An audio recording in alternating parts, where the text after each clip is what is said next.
Welcome back to Sex and Space. I'm Toshi, and today we are re-releasing another episode from 2023, this time with sexuality nurse educator Vanessa Hamilton. Vanessa is the founder of Talking the Talk Healthy Sexuality Education and author of Talking Sex, a conversation guide for parents. Together, she and Jane discussed strategies for parents to help them feel confident having conversations about healthy sexuality with kids. Let's get into the episode.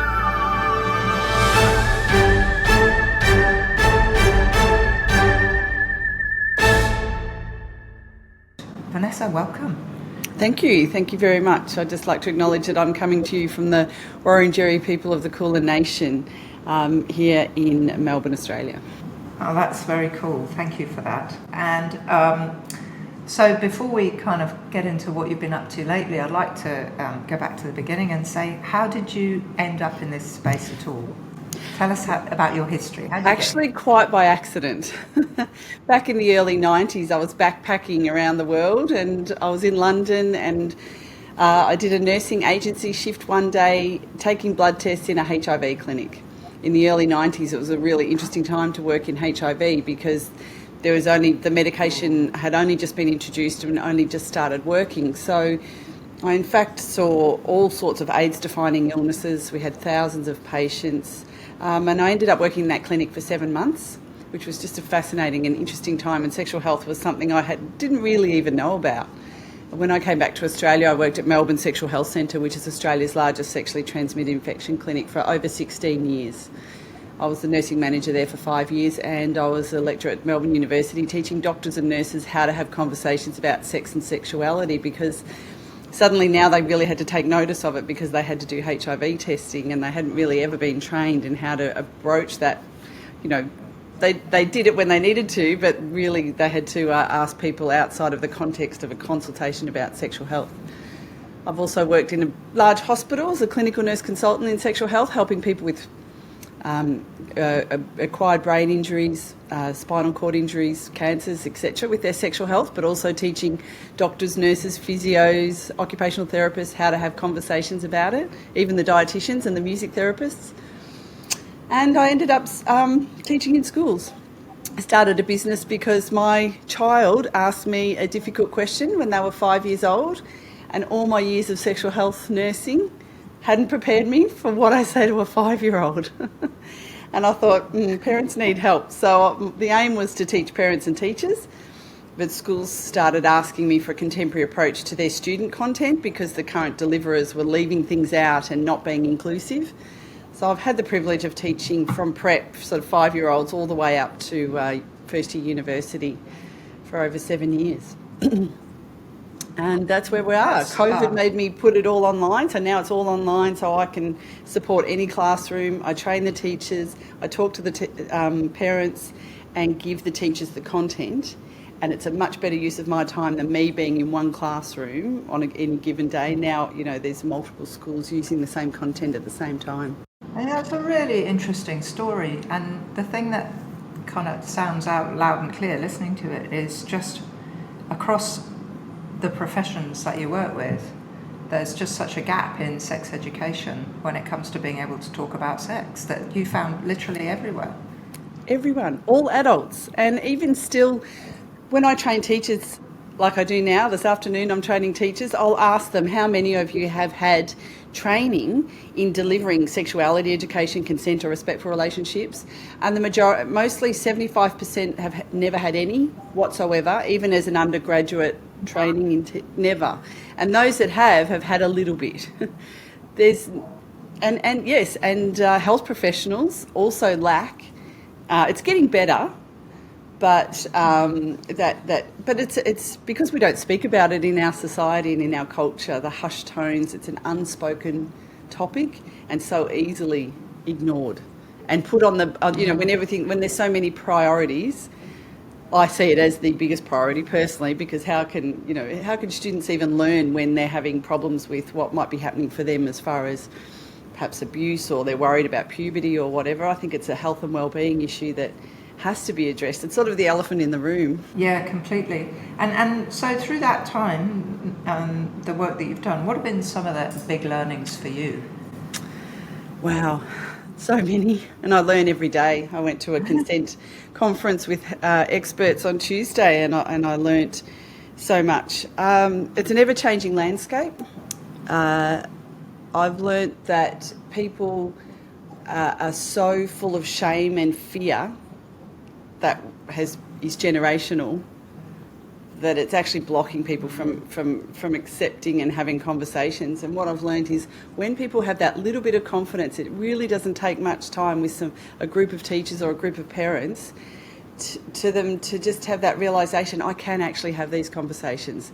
This is of benefit because the evidence is there. The evidence is absolutely there. So I've learnt that actually people can do it with a bit of support. That's cool.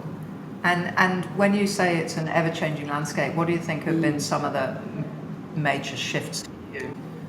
Well, obviously the online world, and currently I'm immersed in young people's sexual health and wellbeing, and the current sort of younger generation, they're digital natives. They've grown up online, and there's a big gap between parents' knowledge and understanding and acceptability of that compared to young people. So, for example, let's look at sending nudes or sexting, sending images or texting.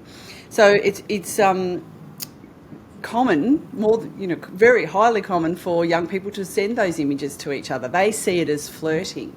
We should address it as though it's a sexual activity, which can be beneficial in a positive way, in a respectful way, but it comes with harms as well. So there's trains of thought where we should be saying to young people, don't send nudes because of all the risks.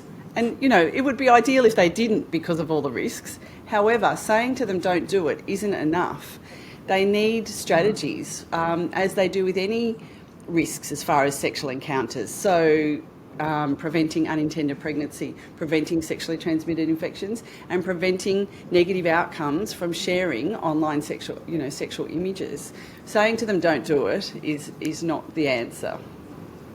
And I think there's a big gap between the adults and the young people in that.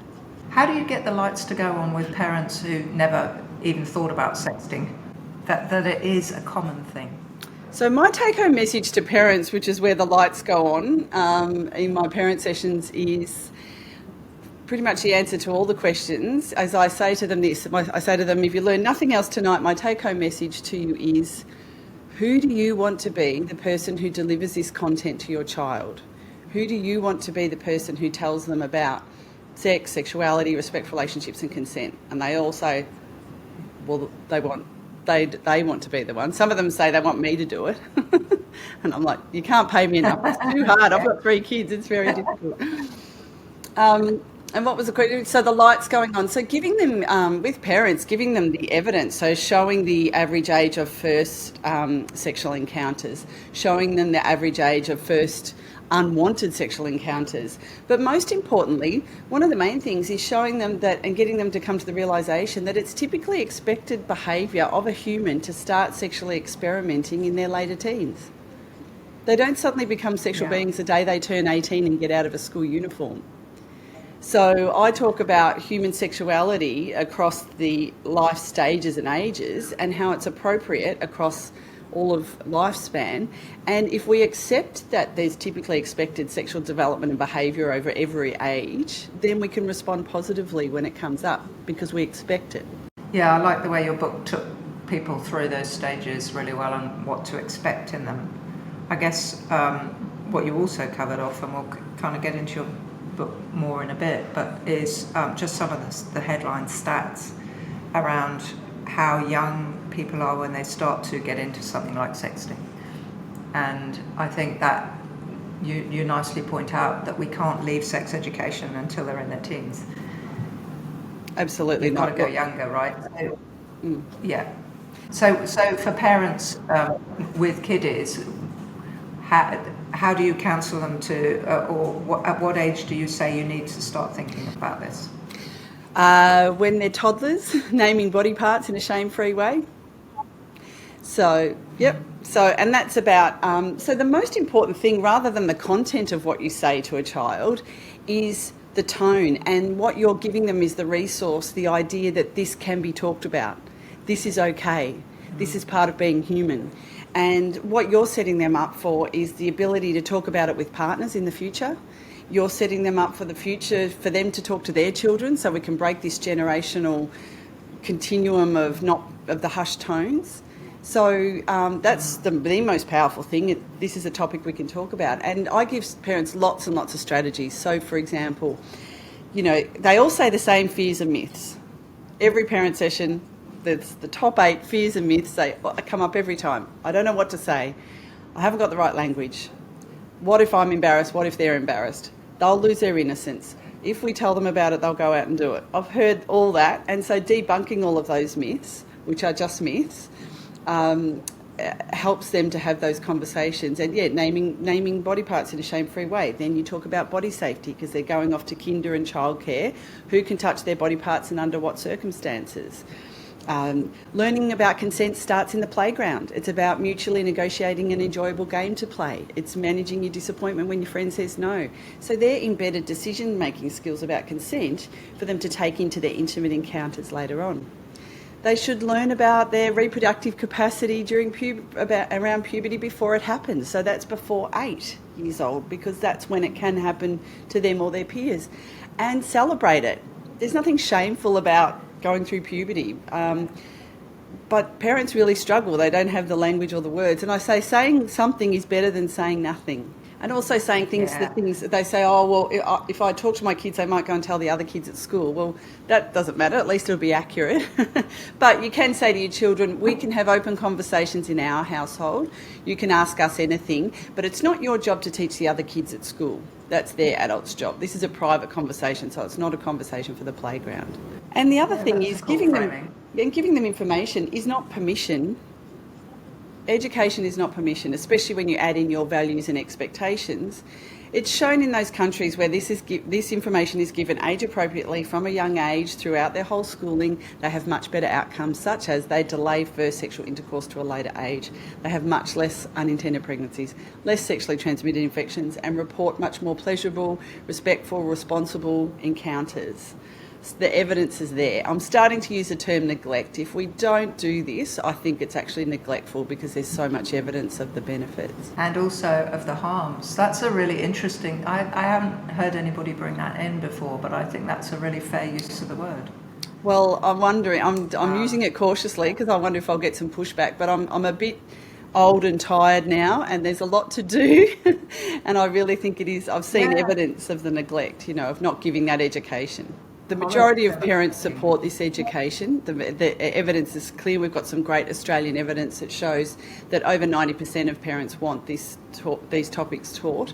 But we've got a small minority of very loud conservative people who their ignorance and arrogance around the evidence is alarming, and it is actually causing harm to children. People are entitled to their own opinions, but they're not entitled to harm other people with that opinion. And like you, I won't tolerate people blocking sexuality education, which is blocking the safety of children. Oh, and perpetuating harms. If you look at the LGBTQIA plus figures for harms, it's appalling, and so often from their own families. That's right. So ignorance is a real problem. And so that kind of, that framing, in terms of how you support people to address kind of difficult issues, conversation, but you also talk in your work about helping people to unlearn things. And so can you talk to us a bit about your experiences, what some of the unlearnings have been? Well, for example, sex and sexuality is seen as something that isn't relevant to children. Sex isn't, but sexuality is, and human sexuality is just huge. It's just a massive topic. I ask adults at adult sessions, what do people broadly think of when they hear the word sex? And it always comes down to 2 things. They say the deed, the act, doing it. Doing what? Heterosexual penis, vagina, intercourse. And they'll say gender, being male or female. So the idea that sex is penis, vagina, heterosexual intercourse and being male or female is so limiting. And that's why I don't like the term sex ed. We're not teaching little preppies about that intercourse and being male or female. It's about human sexuality. One of the things that people say is if we teach them about it, they'll lose their innocence. that implies that learning about human sexuality, learning about their bodies and relationships is harmful, shameful, taboo or wrong, when it's not. They'll lose their innocence when something happens to them that they didn't want to happen or they didn't know about. Yeah, absolutely. Yeah, reframing children and sexuality being two separate things, I think, is really, really important. And the penny dropped with adults when they realise that actually this is a human thing for the, they've never ever been taught that before, ever. The adults, that is. No. And the other one that you call out in your work that's not really taught, barely gets a mention, is pleasure. Never. Can you talk to us a little bit about why you think it's not there? Well, see, pleasure's not a dirty word. People just don't talk about it. And even in a parent session 3 nights ago, one of the parents said, oh, well, we wouldn't talk about pleasure till they were 16. And I'm like, why not? A child having a pleasurable foot massage is pleasurable. Any touch that they should have from another person should feel good and be pleasurable.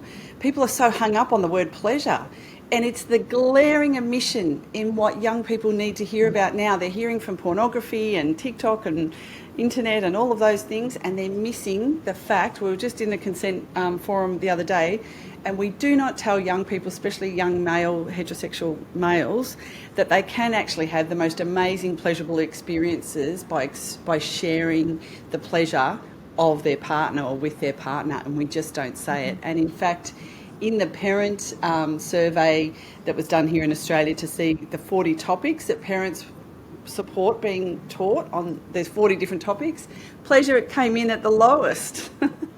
Would you believe? So still 86%, but pleasure at the lowest. And in fact, sexual orientation and sexual diversity was higher than that. But people are so hung up on pleasure. Goodness, if we could just talk more about pleasure in the right context, age appropriately, I think there would be a lot of benefits in that. Yeah, I think the work that you do to help people understand consent outside of a sexual framework is great, and maybe it's like that with pleasure as well. That both of those things need to be normalised and made visible through conversations that we have. Like what feels good, what doesn't feel good, doesn't have to be about something sexual. It certainly doesn't, and of course that embeds those decisions and skills as children ready for their intimate encounters later on. It has nothing to do with sex. It's about being human. Yeah. Because consent is relationships. Consent is sharing. Consent is relevant for work, play, schooling, family, romantic, all sorts of things. There is sexual consent, but consent is just part of our everyday interactions of being human. Yeah, and yet it's not really kind of got visibility as a topic. It's got visibility as a sexuality topic, and yet if we could, as you do with your first book, put it in a context of relationships, it makes much more sense to then extrapolate it into sexuality. We sort of live in a very non-consensual world, so kids that go to school don't get much say in what happens to them every day at school, even the fact of having to go to school. Think of marriage, till death do us part. There's so much fundamental non-consent in our everyday life. And that's got nothing to do with sexual things, so to speak, but it is missing a lot of this conversation and awareness. You're making me think of too that kind of critical juncture with parenting where you get, when they're little and there is non-consenting, no, you're going to eat this, or no, you're not going to do that. And then they get to the stage where that doesn't work as a tactic anymore. And actually what you have to start to do is negotiate consent. But a lot of parents don't have the skills to do that because they were never given that type of a parenting.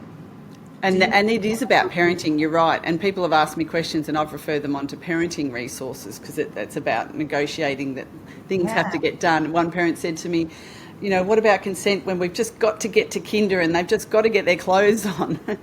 So the conversation with kids is around consent is that yes, you have that autonomy and you teach them body safety skills, but when it comes to health and well-being and getting to important things, sometimes the adults have to make that decision. So if it's crossing the road and an adult has to grab your hand, you don't get a say in that because of your safety and well-being. Sometimes if you have to have a vaccination, you don't always get to make that decision, but you will when you are older.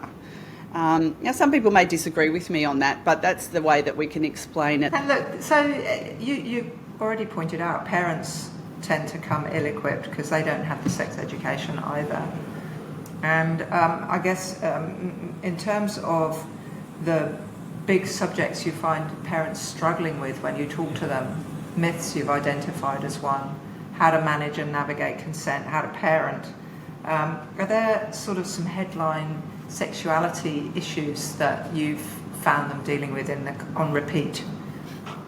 Yeah, explaining how babies are made. Let's start there. I mean, just that description is enough to put people off having conversations about sex and sexuality when it's such a tiny, small part of it. And I do give them an example, and I can give you that if you want, of the spiel that can be said about that. But just their thought processes. Well, I'll give you that first, and then I'll talk about. Okay, please do. Yes. Do you want that? What is the spiel?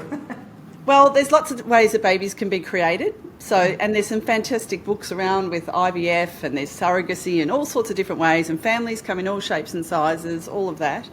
But the most common way is when a person with a penis and testicles and a person with a vagina and ovaries decide that they want to make a baby. They talk a lot about it. Insert your own values here. They love and respect each other and they're married. It's up to you. So they decide they want to make a baby. They talk a lot about it. They will choose a private place and time, and when they're ready, they'll be enjoying each other's bodies, usually with no clothes on. When they're ready, the vagina will accept the penis will deliver the sperm, and the sperm will travel up to meet the egg.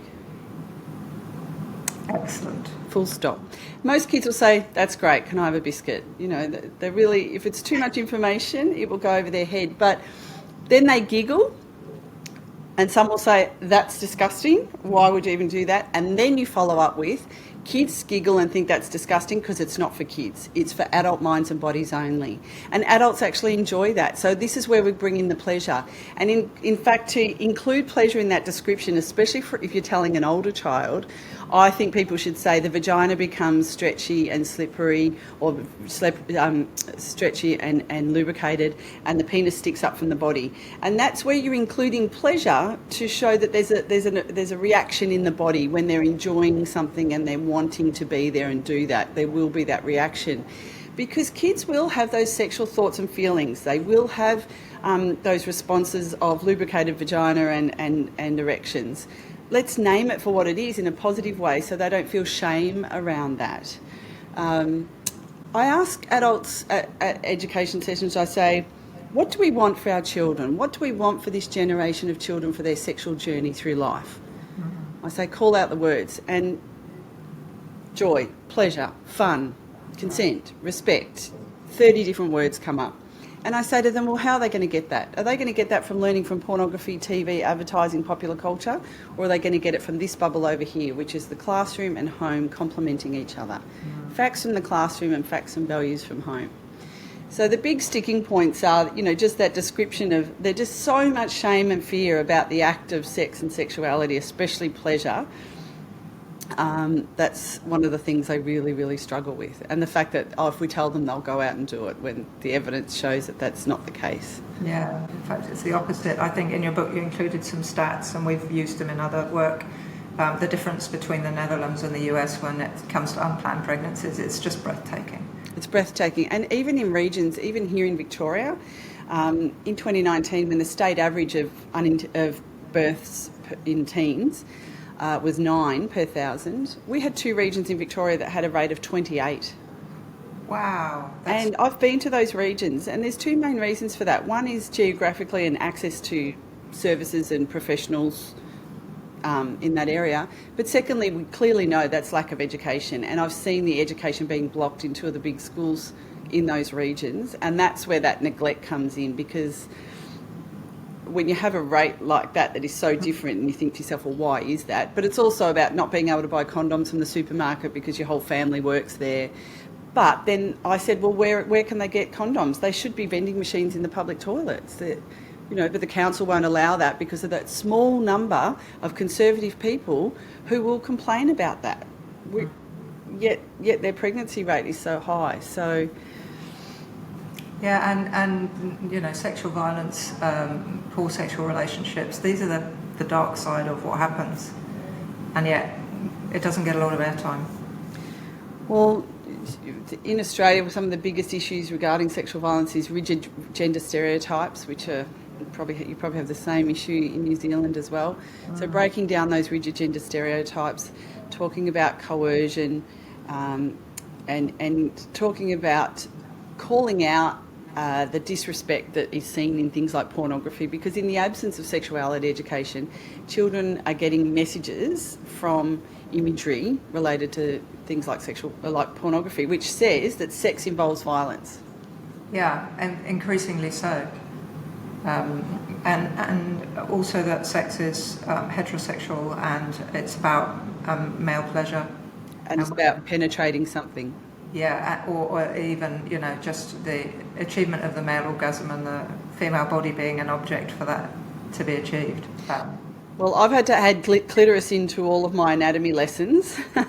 Good for you.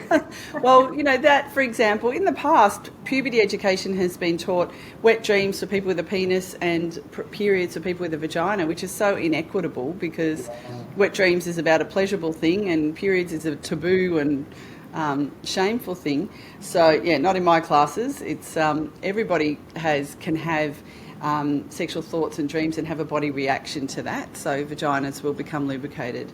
So it's very brave. Our parents have to be quite brave to say things like that when it's been okay to talk about erections, but not okay to talk about, sexual response in people with vulvas and vaginas.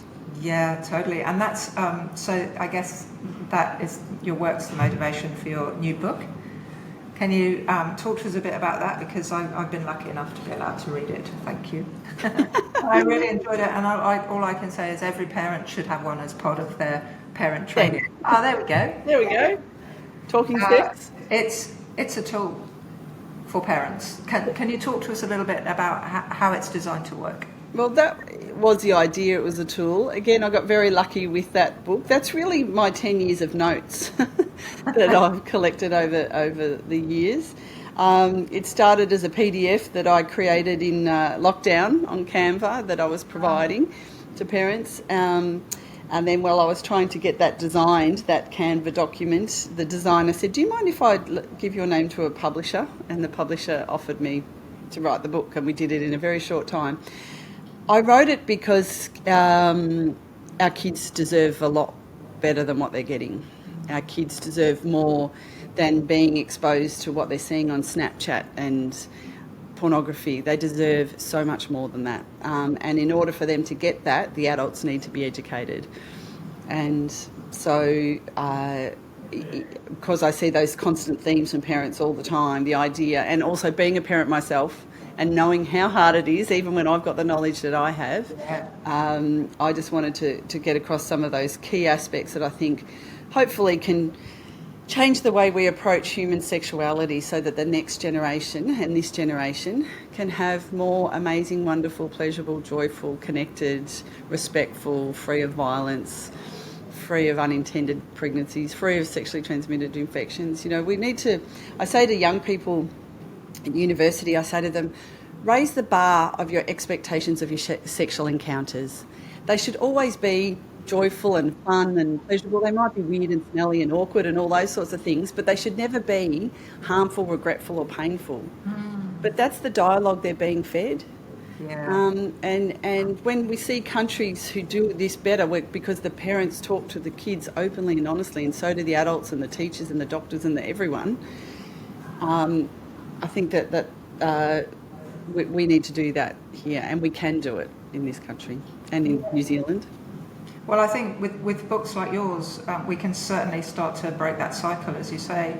And if you don't mind, there's one, I'd love to have you just talk to an example of why it's a power tool for parents. You've got a really lovely framework in there, your pink framework. The pink? Yeah, because everybody goes a little pink when their kids are like, oh, what's this? And you're like, oh.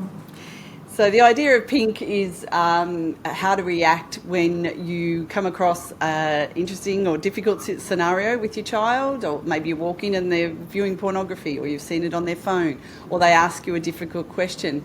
One of the things I've always said to parents is, P is for pause, just take a breath. Don't react with fear and negativity, because that's what happens. People are so fearful because adults have layer upon layer upon layer of stuff in their head, usually negative about sex and sexuality. We have to strip back those layers, excuse the pun, to address the simple situation in front of us. Yeah.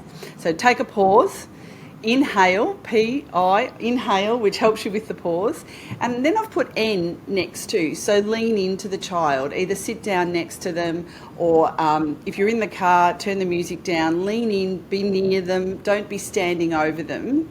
And then K is think of the kindest word you can say to yourself and to them, that you can say to them that's kind for you and kind for them. And it can be as much as, wow, I'm glad I saw that, because that means I can help you with it. That's awesome. Yeah. And buy yourself some time as well. So you might be panicking on the inside, but keep your kind face on and say, I'm so glad you asked me that question. What made you think of that? I'm so glad you asked me. I'm really happy that you came in and asked me about that. What do you know about that already? And that buys you some time, and they'll tell you a bit about where they're at. They might know the whole story.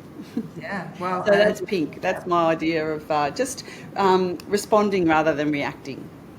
Yeah, I think it's a beautiful framework, and I think it's a great example of the power tool that the book can be for parents. You need to start somewhere, and there's such good stuff in there. Things like practice, which I'm a huge fan of. Like saying, I liked yours. The Volvo. Yeah. So people have never said the word vagina out loud to another adult. I mean, adults don't even know how to speak to their own partners that they have sexual encounters with, let alone have the language to talk to children. So when you see a Volvo car as you're driving, say vulva out loud to yourself. Fun driving. And do practice the conversation with another adult before you're going to say it to kids. And I do, like this afternoon with teachers, we'll be doing lots of activities where they have to say things and really stumble through it together in their teams, which helps them once they get into the classroom to be able to say it. Yeah, and a lot of the time, for those of us that are fortunate enough to have friends around us, when you've got kids, you generally got other people who have kids around you, talking to each other about that stuff. It can be really helpful. I guess, do you find there's a very gendered difference between how much people are open to what you're trying to do when you have these conversations, or able to respond? In the sense of the parents, do you mean? Yeah. Well, I was thrilled, and I was reflecting on my Monday night's parent session, where I think there was nearly a third of the room was male, which is really unusual and uncommon. But that speaks to that demographic in that particular inner city sort of suburb. Right. That's why. Whereas if I go to a different suburb in Melbourne, there'll be hardly any males there at all. Right. Yeah. So, but the majority of people who follow me is females, and carers or mothers of children, and I think that speaks a lot to the fact that there's so much about masculinity in our society, especially sexuality, and having conversations with kids, that it's a real barrier for males, which is a problem. And so I hope the book helps with that as well. Yeah, so a really important call out for maybe mums that are listening. It's a book for the dads, or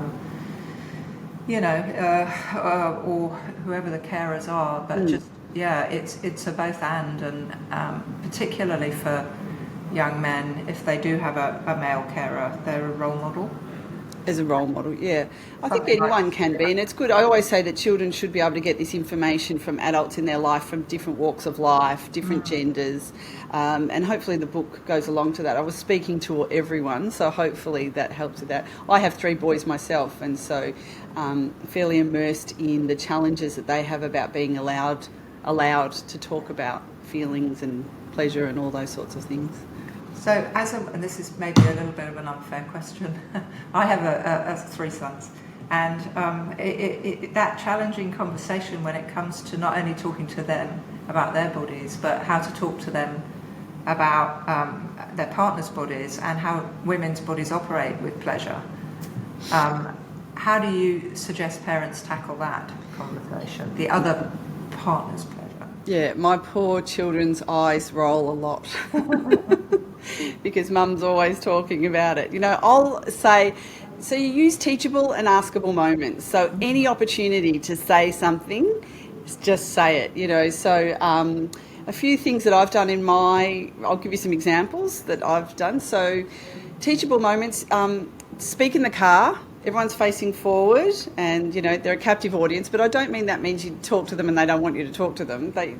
If they're a bit, I don't want to hear this, say, I just need 5 minutes of your time to tell you something really important. You don't have to respond and you might just say a statement and leave it at that. But turn on commercial radio. There's so many teachable moments on that. So, for example, there was an advertisement that we have here. It's actually for laser eye surgery, and it's Mr. Jones, you've left your glasses at the massage parlour. And so it says, get rid, so you don't, lose your glasses.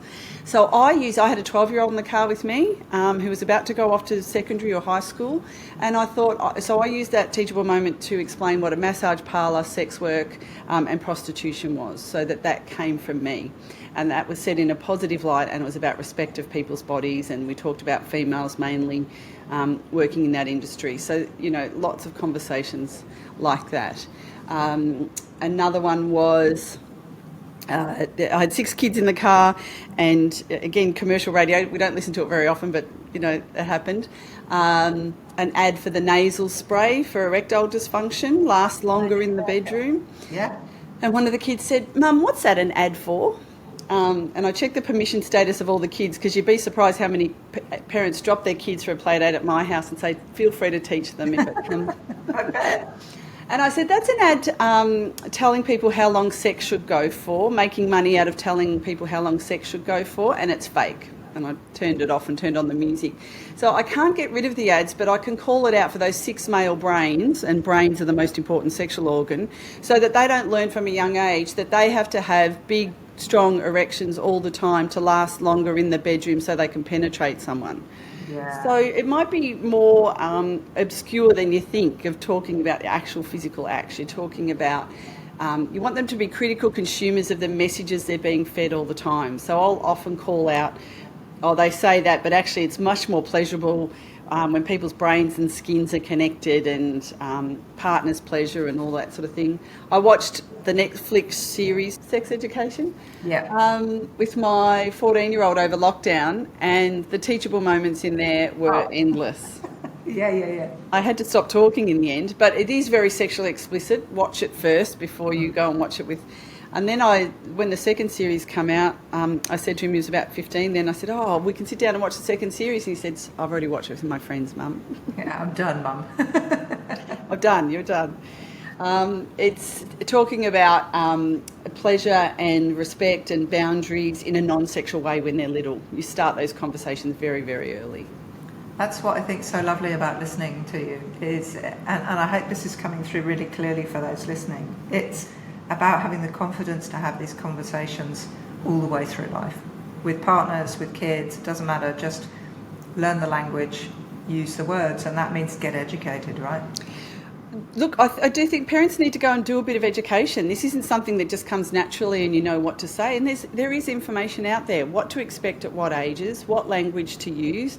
I did do a bit of a tick sheet in there of conversations so that you can pick it up, have a quick look and, wow, I really haven't said that before, so I might aim to do that this week.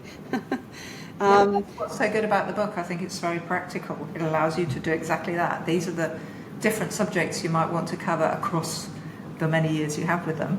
Go for it. And don't stop just because they turn 18. I think there's still those conversations to be had.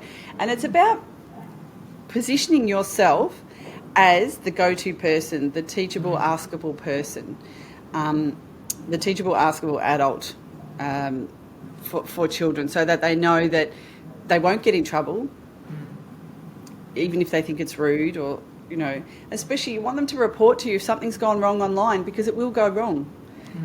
So don't take their device off them or stop them talking to their friends unless you need to, unless it's quite serious. You put in strategies, but you want them to come to you each time those sort of things will happen. And it can be as simple as, if you're talking about online and sharing images, it can be as, accidentally take your phone into the bathroom when they're young and say, I accidentally brought my phone into this private space. I shouldn't have done that. I could have accidentally taken a photo of private body parts, or I could have accidentally taken a photo of this private bathroom. Oh, I'll take my phone out.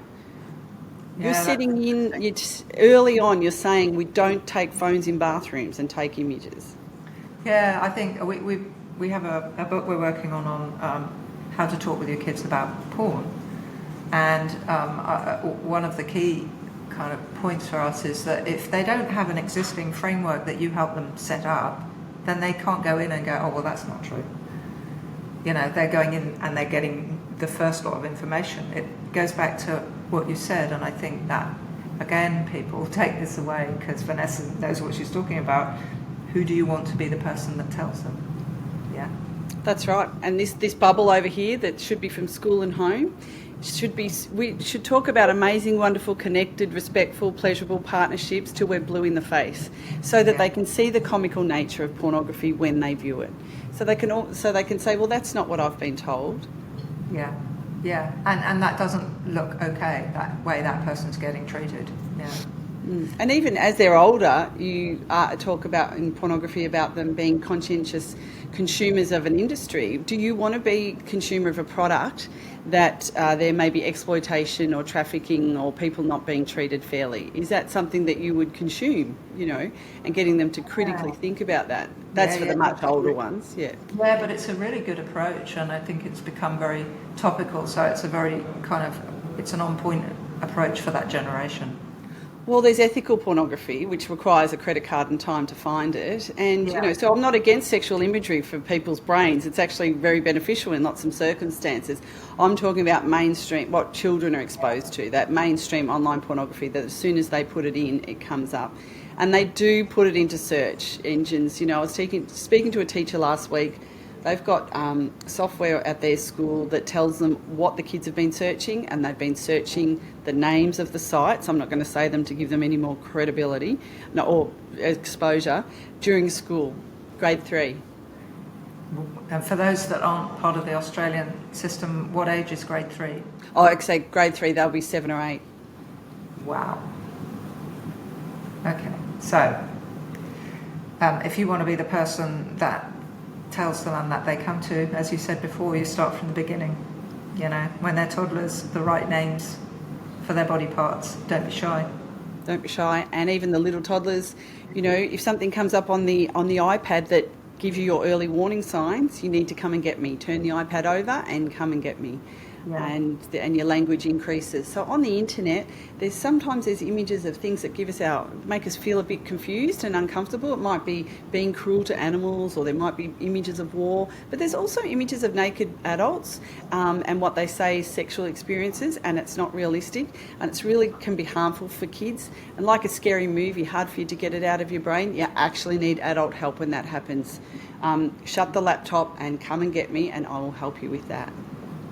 Okay, so anybody listening, just take that excerpt, re-record it, and just learn it route. That's it. That's brilliant, absolutely brilliant. Well, it's not fair that our kids are exposed to online mainstream pornography without any support from adults. It's just so harmful. It's crazy.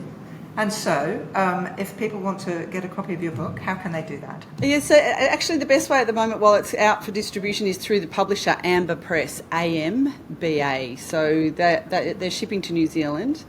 So amberpress.com. And can people get it internationally? From Amazon.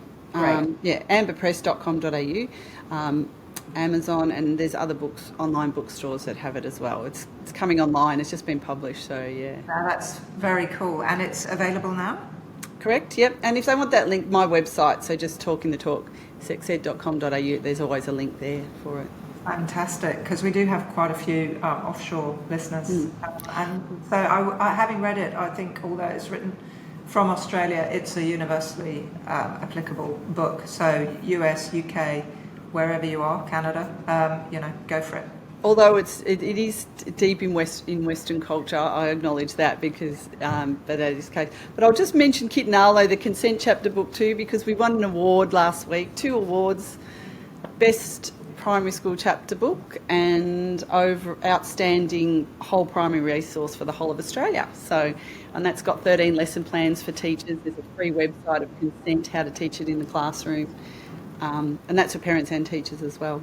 Yeah, that's the one we were talking about earlier, and I should have asked you if you had it there to hold up. And it's a really beautiful unpacking of consent, and definitely, as part of the toolkit, thoroughly recommended. So definitely Thank you. Get those books on your bookshelf and share them. Yeah. Oh, well, is there anything before we close, Vanessa, is there anything message-wise we haven't talked about or that you've been thinking about that you'd like to say that we haven't covered? No, I don't think so. I think we did pretty well, except that I would just like to say to adults, especially the parents, just get started. It's actually easier than you think, and the more that you do it, the easier it becomes.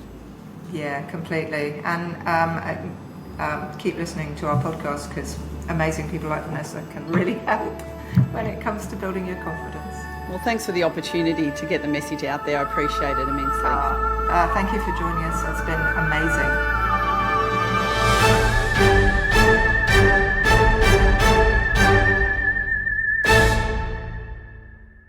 We really hope you enjoyed today's episode. Before we sign off, we wanted to ask you for your help. Because we talk about sex, we keep getting shadow banned across a whole bunch of social media platforms. And that not only makes it hard for people to find us, but it sends a message that sex isn't okay to talk about. Not only is sex okay to talk about, it's totally essential. Because more knowledge equals better outcomes for all of us across a whole bunch of different measures. You can make a difference, and what we need from you is your active support. So please follow the podcast and consider checking out our social channels too, Instagram, YouTube, TikTok, whatever takes your fancy. You can find us at sexandspace.com and click on our social links from there. Help us make sex an okay space. Thank you for taking the Sex and Space trip with us, and until next time, safe travels, and we'll see you on the next intergalactic episode.